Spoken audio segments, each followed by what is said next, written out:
வணக்கம்.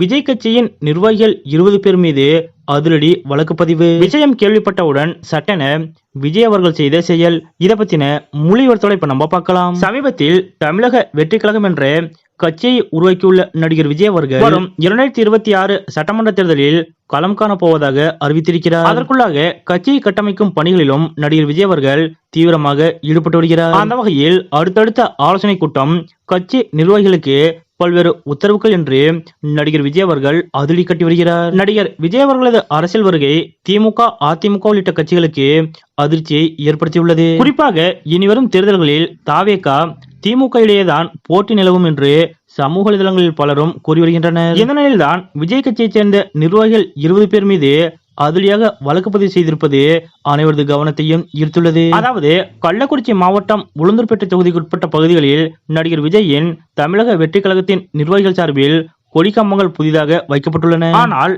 விஜயின் தமிழக வெற்றி கழகத்தின் நிர்வாகிகள் இந்த கொடிக்கம்பங்கள் வைப்பதற்கு உரிய அனுமதி பெறவில்லை என்று கூறப்படுகிறது. இதையடுத்து காவல்துறை, வருவாய்த்துறையினர் அதிரடியாக அங்கு சென்று கொடிக்கம்பங்களை அகற்றியுள்ளனர். மேலும் அனுமதியின்றி கொடிக்கம்பம் வைத்ததாக கூறி மாவட்ட பொறுப்பாளர் உட்பட 20 பேர் மீது போலீசார் அதிரடியாக வழக்கு பதிவு செய்துள்ளனர். ஏற்கனவே நடிகர் விஜய் அவர்கள் கட்சி பணிகளின் போது இடையூறு ஏற்படும் பட்சத்தில் தயங்காமல் அதனை தலைமையிடம் தெரிவிக்குமாறு அறிவுறுத்தியதாக கூறப்படுகிறது. இந்த நிலையில் கட்சி ஆரம்பித்த சில நாட்களிலேயே விஜய் கட்சியைச் சேர்ந்த 20 பேர் மீது வழக்கு பதிவு செய்திருப்பதால் கட்சியைச் சேர்ந்த வழக்கறிஞர்கள் குழு தலையிட்டு நிர்வாகிகள் மீது போடப்பட்டுள்ள வழக்குகளை பார்த்துக் கொள்ளும்படி நடிகர் விஜய் அவர்கள் கூறியுள்ளதாக கூறப்படுகிறது. மேலும் கொடிக்கம்பம் அகற்றப்பட்ட அதே இடத்தில் மீண்டும் தமிழக வெற்றி கழகத்தின் கொடிக்கம்பமானது சட்டப்படி வைக்கப்படும் என்றும் எதிர்பார்க்கப்படுகிறது. விஜய் அவர்கள் கட்சி ஆரம்பித்த சில நாட்களிலேயே அவரது கட்சியின் மாவட்ட பொறுப்பாளர் உட்பட 20 பேர் மீது அதிரடியாக வழக்கு பதிவு செய்யப்பட்டுள்ள இந்த நிகழ்வு பற்றிய உங்களுடைய கருத்துக்கள் என்ன அப்படிங்கறத